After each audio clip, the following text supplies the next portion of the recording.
Il a bien fait toutes choses. Il fait entendre les sourds et parler les muets. Au nom du Père et du Fils et du Saint-Esprit. Amen. Bien chers frères et sœurs, dans l'évangile de ces jours, Jésus emploie des signes qui sont en quelque sorte naturels par rapport à les faire rechercher, même si, comme nous le voyons dans les textes, les faits dépassent totalement le signe employé.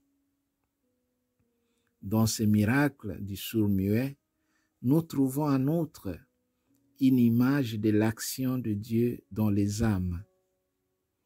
Pour croire, il est nécessaire que Dieu ouvre notre cœur afin que nous puissions écouter la parole de Dieu, sa parole.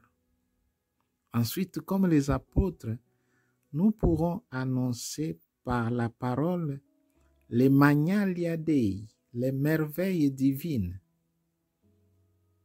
Dans la liturgie de l'Église, pensons à l'hymne Veni Creator, l'Esprit Saint est comparé au doigt de la main droite de Dieu le Père, Digitus Paterne Dextere. L'action du consolateur dans notre âme a, dans l'ordre surnaturel, des effets comparables à ceux de l'action du Christ dans le corps du sourd-muet.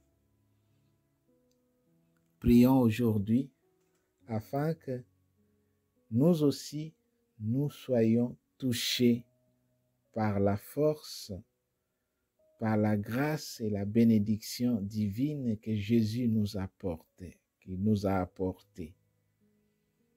Demandons au Seigneur de nous guérir, d'ouvrir nos cœurs, d'ouvrir nos oreilles, d'ouvrir notre bouche. Que notre monde devienne un monde de prophètes, un monde apostolique. Demandons la bénédiction de Dieu. Le Seigneur soit avec vous. Que la passion bienheureuse de notre Seigneur Jésus-Christ, la prière de Marie Immaculée, notre Mère, la protection de Saint Joseph, protecteur de la Sainte Église de Dieu, l'aide de tous les saints du ciel, tout ce que vous ferez de bien puisse augmenter en vous la grâce divine. Et tout ce que vous supporterez de pénible pour défendre la foi catholique puisse contribuer à votre sanctification. Que Dieu Tout-Puissant vous bénisse, le Père, le Fils et le Saint-Esprit. Amen.